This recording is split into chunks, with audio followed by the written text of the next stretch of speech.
everyone, నేను మీ Vanitha. Welcome to my channel Katreddy educates.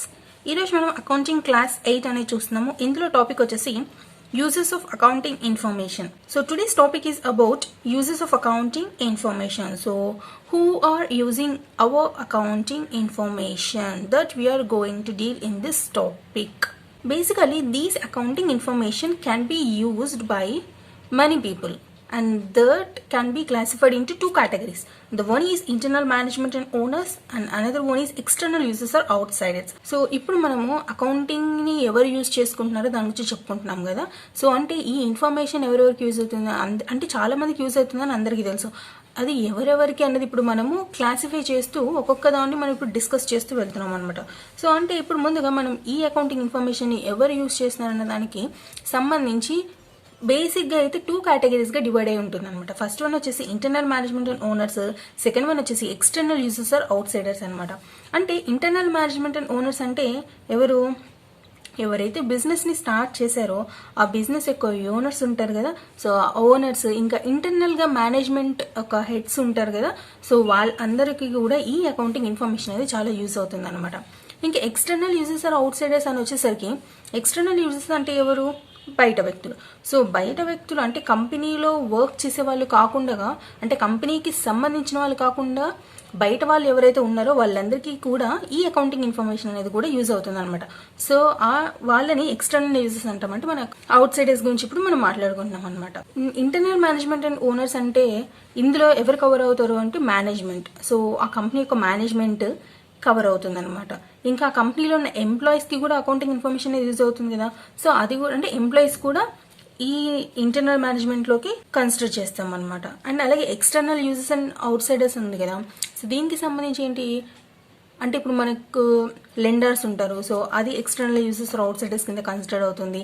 Next మనకు సప్లయర్స్ అండ్ క్రెడిటర్స్ ఉంటారు కదా. సో వాళ్ళు కూడా ఎక్స్టర్నల్ యూజర్స్ కిందే వస్తారు. నెక్స్ట్ ఇన్వెస్టర్స్ ఉంటారు కదా. సో వాళ్ళు కూడా ఇందులోనే కవర్ అవుతారు. ఇలా చాలా మంది చాలా కేటగిరీస్లో ఉన్నారు కదా. సో వాళ్ళందరూ మనం ఎక్కడ కన్సిడర్ చేస్తున్నామో ఎలా వాళ్ళకి ఈ యొక్క అకౌంటింగ్ ఇన్ఫర్మేషన్ ఎలా యూజ్ అవుతుంది అన్నది మనము స్టెప్ బై స్టెప్ మనం ఇప్పుడు తెలుసుకుందాం. So under these internal management and owners who will be covered, who are the business owners or they will cover under this internal management, and there are few heads of the internal management that will cover, and employees of the organization who are working in those organizations. This accounting information is also very useful for them. So those employees are also covered under this internal management. So the management and employees will cover under this internal management and owners. And for external users or outsiders, the lenders will cover under this. Next, suppliers and creditors will cover this, and investors they cover this. So there are many people who are using our accounting information or basically classified in two categories: internal management and owners, external users or outsiders.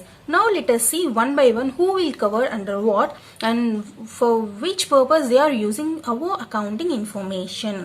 So the first one, we are dealing with investors. These investors provide risk capital to the business, and our accounting information will be usable for the investors whether to buy or hold or sell their investments.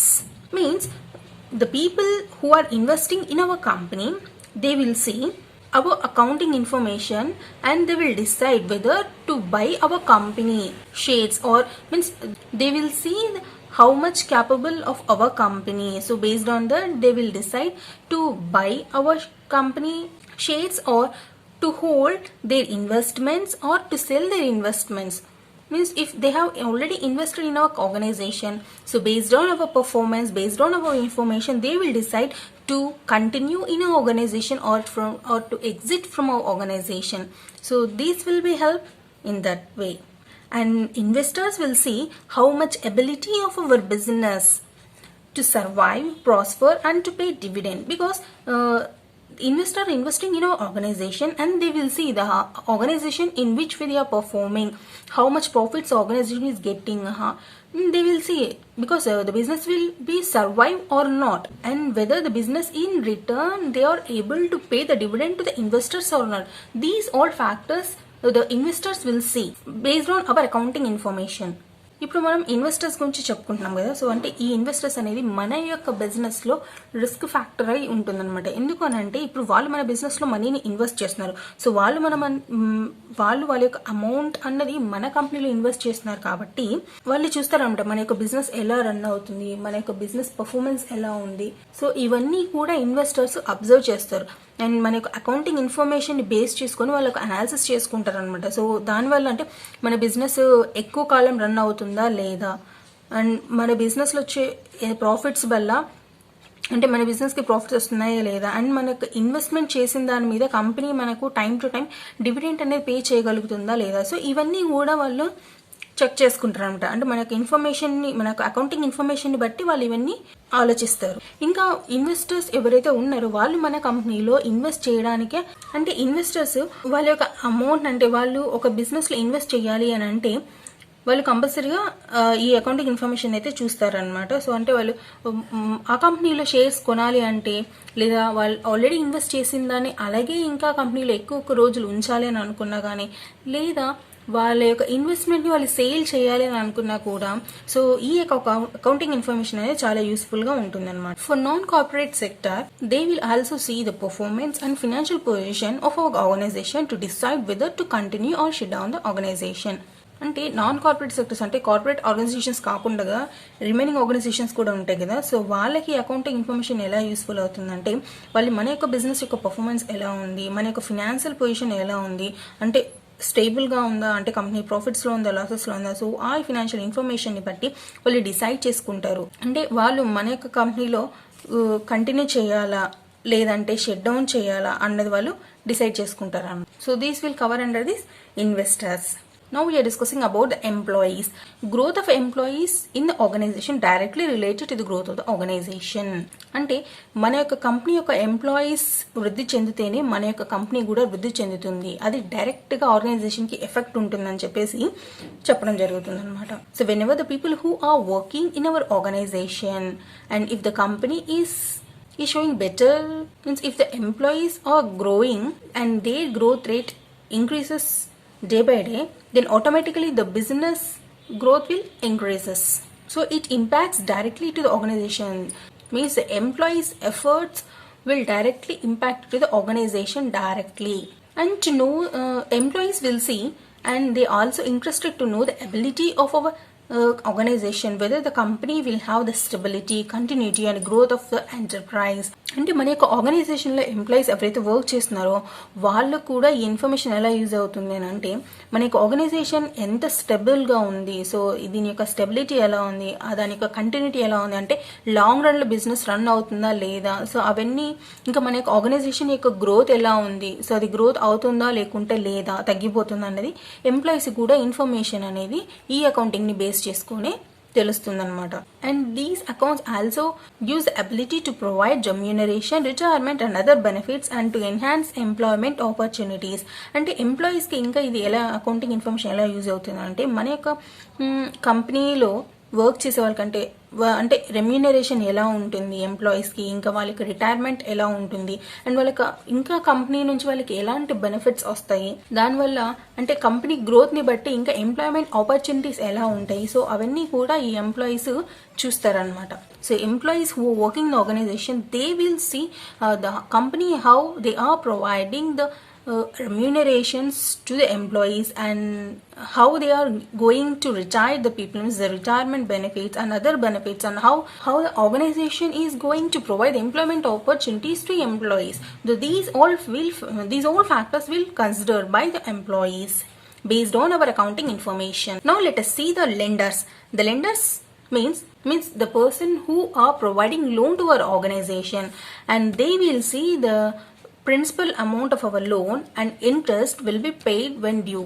Means they are seeing whether the organization will be able to pay our loan principal amount and our loan interest amount whenever the due date will come exactly on the day they are paying or not. These will be used by the lenders. అంటే మన యొక్క ఆర్గనైజేషన్కి loan అవసరం ఉంటుంది. అంటే మన యొక్క company growth కోసము organisations loan తీసుకుంటాయి. సో లోన్ తీసుకున్నప్పుడు ఆ యొక్క లోన్ ఆర్గనైజేషన్స్ చూస్తారనమాట. అంటే మన యొక్క కంపెనీ లోన్ తీసుకున్నప్పుడు మళ్ళీ రిటర్న్ వాళ్ళకి మన అమౌంట్ అంటే ప్రిన్సిపల్ అమౌంట్ మనం పే చేయగలుగుతున్నామా లేదా, లోన్ అమౌంట్కి సంబంధించిన ఇంట్రెస్ట్ మనం పే చేయగలుగుతున్నామా లేదా, అంటే ఎప్పుడైతే డ్యూ డేట్ ఉంటుందో, ఎప్పుడైతే కట్టాల్సిన తేదీ ఉంటుందో ఆ రోజుకి మనం కరెక్ట్గా కట్టగలుగుతున్నామా లేదా, ఆ పొజిషన్ కంపెనీకి ఉందా లేదా అన్నది ఈ యొక్క లెండర్స్ అనేది చూస్తారనమాట. Now you are dealing with the suppliers and creditors. The ability to pay the dues that helps them to decide and the credit policy for the relevant concern, rates to be charged, etc. These will be utilized by the suppliers and creditors based on our accounting information. అంటే మనకు suppliers కావచ్చు, మనకు creditors కావచ్చు, వాళ్ళు ఏం చూస్తారు అని అంటే మన యొక్క కంపెనీలో ఉన్న డ్యూస్ అంటే వాళ్ళకు కట్టవలసిన డబ్బుల్ని మనము కరెక్ట్ పే చేయగలుగుతాం లేదా, మనకు ఆ క్యాపబిలిటీ ఉందా లేదా అన్నది చూస్తారనమాట. అండ్ దాన్ని బట్టి వాళ్ళు వాళ్ళ యొక్క క్రెడిట్ పాలసీని వాళ్ళు డిసైడ్ చేసుకోగలుగుతారనమాట. అంటే ఆల్రెడీ ఉన్న ఎగ్జిస్టింగ్ రేట్స్ ప్రకారమే మనం కంటిన్యూ చేయొచ్చా, లేకుంటే ఏమైనా సవరణలు చేయొచ్చా, అంటే ఏమైనా చేంజెస్ చేసుకొని మనం ఈ ఆర్గనైజేషన్తో ముందుకు వెళ్లాల్సి ఉందని చెప్పి వాళ్ళు ఆలోచిస్తారనమాట. ఇంకా వాళ్ళు ఏం చూస్తారంటే మన యొక్క బిజినెస్లో వాళ్ళు లాంగ్ టర్మ్గా కంటిన్యూస్గా వర్క్ చేయాలని అనుకుంటున్నారా లేదా, అది కూడా వాళ్ళు డిసైడ్ చేసుకుంటారనమాట. ఇన్ కేస్ ఇప్పుడు మన అమౌంట్స్ అనేది మనం కరెక్ట్ టైంలో వాళ్ళకి పే చేస్తున్నామంటే వాళ్ళు కూడా మన కంపెనీలో ఎక్కువ కాలం ఉండడానికి స్కోప్ ఉంటుంది. ఇన్ కేస్ మనం సరిగా పే చేయకుంటే వాళ్ళు మన ఆర్గనైజేషన్లో ఎక్కువ కాలం వర్క్ చేయరనమాట. సో అవన్నీ కూడా మనకు అకౌంటింగ్ ఇన్ఫర్మేషన్ బట్టి వాళ్ళు డిసైడ్ చేసుకోగలుగుతారు. అండ్ ఒక ఆర్గనైజేషన్ అంటే మన ఆర్గనైజేషన్తో మన యొక్క సప్లైస్ కావచ్చు, మన యొక్క క్రెడిటర్స్ కావచ్చు ఎక్కువ కాలంలో ఉండాలి అని అంటే అది మన యొక్క బిజినెస్ యొక్క సర్వైవల్ ఎలా ఉందని చూసి, అంటే మన యొక్క బిజినెస్ సర్వైవల్ మీదనే డిపెండ్ అయి ఉంటుంది అనమాట. మనది ఒక బిగ్ ఆర్గనైజేషన్. సో మన యొక్క బిగ్ ఆర్గనైజేషన్లో మనకు చాలా స్మాల్ సప్లయర్స్ ఉంటారు, స్మాల్ ఆర్గనైజేషన్కి సంబంధించిన క్రెడిటార్స్ ఉంటారు. సో వాళ్ళందరూ కూడా మన ఆర్గనైజేషన్ మీదనే డిపెండ్ అయి ఉంటున్నారు అనమాట. ఇప్పుడు మన కంపెనీ కన్నా కొలాప్స్ అయిందంటే మన యొక్క బిగ్ ఎంటర్ప్రైజ్ ఉంటుంది కదా, సో అది కింద కొలాప్స్ అయితే ఆటోమేటిక్గా దీని యొక్క ఇంపాక్ట్ అన్నది ఒక స్మాల్ ఆర్గనైజేషన్స్ ఏవైతే ఉన్నాయో, స్మాల్ యూనిట్స్ ఏవైతే ఉన్నాయో, సో వాటన్నిటి మీద డైరెక్ట్ ఇంపాక్ట్ పడుతుంది. మన కంపెనీ కొలాప్స్ అయితే వాళ్ళ కంపెనీస్ కూడా కొలాప్స్ అవుతాయి. మన కంపెనీ మూతపడితే ఆటోమేటిక్గా మన కంపెనీ మీద డిపెండ్ అయ్యే వర్క్ చేసే ఆర్గనైజేషన్స్ అన్నీ కూడా ఆటోమేటిక్గా క్లోజ్ అయిపోతాయి. సో అది కూడా మన అకౌంటింగ్ని బట్టి డిసైడ్ అయి ఉంటుంది అనమాట. సో మన యొక్క అకౌంటింగ్ ఇన్ఫర్మేషన్ని బట్టి మన యొక్క సప్లయర్స్ అండ్ క్రెడిటర్స్ యొక్క సర్వైవల్ కూడా ఇండైరెక్ట్గా డిపెండ్ అయి ఉంటుంది. అంటే దీనికి సంబంధించి మనం ఇప్పుడు ఒక ఎగ్జాంపుల్ చూద్దాం. సో ఇప్పుడు XYZ Co Limited ఇది వచ్చేసి మన కంపెనీ. సో మన కంపెనీ వచ్చేసి ఏంటి, బిగ్ ఫర్మ్. ఇది మనది వచ్చేసి బిగ్ ఫర్మ్. నెక్స్ట్ ఈ A company, B company, C company ఇవన్నీ కూడా ఏంటి, స్మాల్ కంపెనీస్.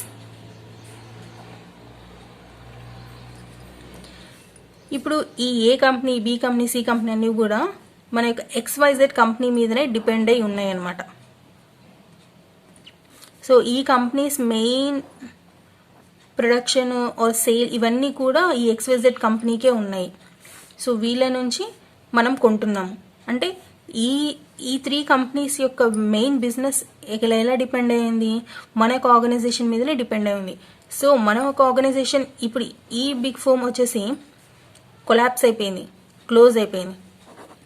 సో అప్పుడు ఏమవుతుంది, ఆటోమేటిక్గా ఈ 3 కంపెనీస్ కూడా క్లోజ్ అయిపోతాయి, ఇవి కూడా సీల్ అయిపోతాయి అన్నమాట. ఎందుకంటే ఈ 3 కంపెనీస్ మన కంపెనీ మీద డిపెండ్ అయి ఉన్నాయి. సో మన కంపెనీ క్లోజ్ అవ్వడం వల్ల వాళ్ళకి ఇంకా ఆటోమేటిక్గా సేల్స్ తగ్గిపోతాయి కాబట్టి, సో వాళ్ళ కంపెనీ కూడా లాసెస్లో వచ్చేస్తుంది కాబట్టి వాళ్ళ కంపెనీ కూడా ఆటోమేటిక్గా క్లోజ్ చేయడం జరుగుతుంది అనమాట. So now we are discussing with an example.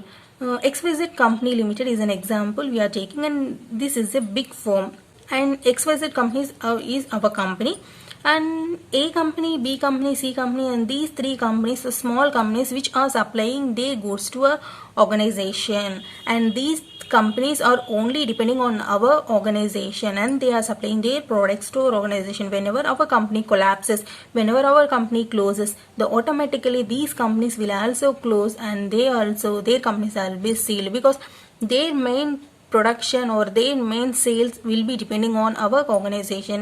Whenever we are closing, the whole impact will also be on these companies, and they will be in huge losses, so automatically they are going to close the organizations. So this is how the suppliers and creditors of our organization will be impacted based on our organizations, and our accounting information will also be much more useful to suppliers and creditors. And now next we are discussing with the customers.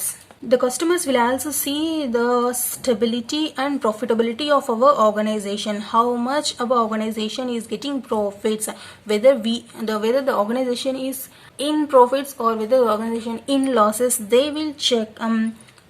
The stability will be observed by the customers. Functioning is more or less dependent on the supply of goods, because whenever we are maintaining some stability and we are getting some profits, the automatically the supply of our goods will be more. If we are getting, because whenever our functioning is good, we are maintaining proper standards and we are maintaining proper regulations, the automatically our organization will have the good growth, and we have more supply of our goods in the market, and many customers will depend on our goods, then automatically our company profits will be increased.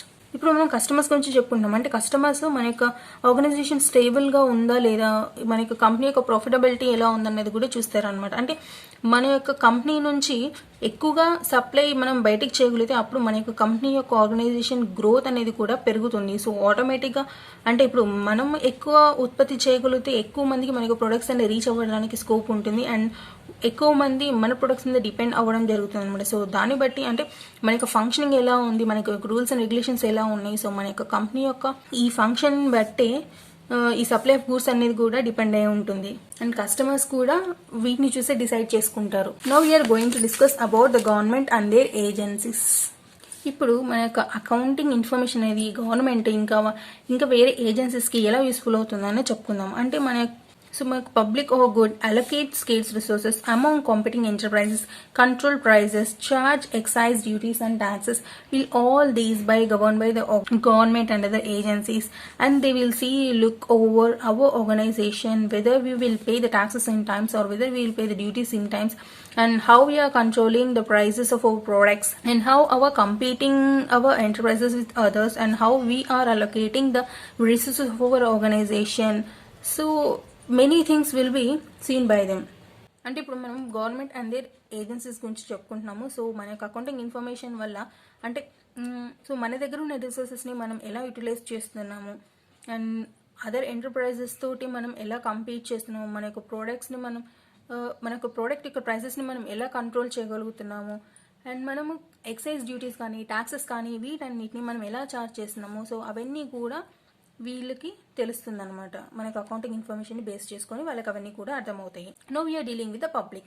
The public are the substantial contribution to the local economy, which will include the number of people employed and their patronage to local suppliers. అంటే ఇప్పుడు మనం public గురించి చెప్పుకుంటున్నాము. So ఈ public అనేది కూడా మన యొక్క ఆర్గనైజేషన్కి మన యొక్క ఎకానమీకి సస్టైనబుల్ కాంట్రిబ్యూషన్, అంటే వాళ్ళ యొక్క కాంట్రిబ్యూషన్ ఎక్కువగా ఉంటుంది. అంటే దీనివల్ల అంటే ఇందులో ఎంతమంది పీపుల్ ఇన్వాల్వ్ అయి ఉన్నారు, ఎంతమంది పీపుల్ ఎంప్లాయ్ అయి ఉన్నారు అనేది కూడా ఇందులో తెలుస్తుంది. అండ్ ఇంకా వాళ్ళ యొక్క లోకల్ సప్లయర్స్ ఎలా ఉన్నారు, సో వాళ్ళు ఎంతమంది ఉన్నారు అండ్ వాళ్ళ కాంట్రిబ్యూషన్ ఎలా ఉంది, సో అవన్నీ కూడా ఈ పబ్లిక్లోనే ఇంక్లూడ్ అయి ఉంటుంది అనమాట. So in public means general public will see how much contribution, how many people are involved in this, and how much the local suppliers contribution is there. So these public or the substantial contribution to our local economy. And next we are dealing with the management. Management means effect of the various decisions on the functioning of the organization. Means based on our accounting information, the management will take the decision. It relates to many things and it helps to take their decision making. అంటే management మనకి accounting ఇన్ఫర్మేషన్ని బట్టి చాలా వాటికి కూడా ఇన్ఫర్మేషన్ని gather చేసుకొని, అంటే చాలా ఇన్ఫర్మేషన్ అనేది మన అకౌంటింగ్ మీద బేస్ చేసుకొని వాళ్ళకి డెసిషన్ అనేది కూడా తీసుకుంటుంది. సో మనకి ఇన్ఫర్మేషన్ బట్టి వాళ్ళకి డెసిషన్ మీద ఇంపాక్ట్ ఉంటుంది, సో దానికి ఎఫెక్ట్ అనేది ఉంటుంది. సో వాళ్ళు ఏదైనా డెసిషన్ తీసుకోవాలంటే మనకు అకౌంటింగ్ ఇన్ఫర్మేషన్ చాలా యూస్ఫుల్గా ఉంటుంది, చాలా హెల్ప్ఫుల్గా ఉంటుంది అనమాట. So these will all covered under this uses of accounting information. And in this session we have discussed two categories of uses of accounting information, and who are included in this. We have discussed about the investors, we have discussed about the employees, lenders, suppliers and creditors, customers. Next we discussed about the government and their agencies, public and management. So these all things we have discussed in our session. So మనం ఎవరికెవరికి accounting information use అవుతుందన్న దాని గురించి మనం అందులోనే categories చూసాము. So ఎవరెవరికి use అవుతుందనేది 1 by 1 ఒక్కొక్కరి గురించి మనం డిస్కస్ చేసుకోవడం జరిగింది. So these information will be helpful to many one. If you have any doubt feel free to comment and comment box. Topic అయితే క్లియర్గా చెప్పండి. ఇంకెవరికైనా అర్థం కాలేదు అని అంటే మీకు ఏదైనా డౌట్ ఉంటే కంపల్సరీగా అడగండి. అండ్ నెక్స్ట్ వీడియోలో ఇంకో టాపిక్లో మేము ముందుంటాను. అందరూ క్షేమంగా ఉండండి, సురక్షితంగా ఉండండి.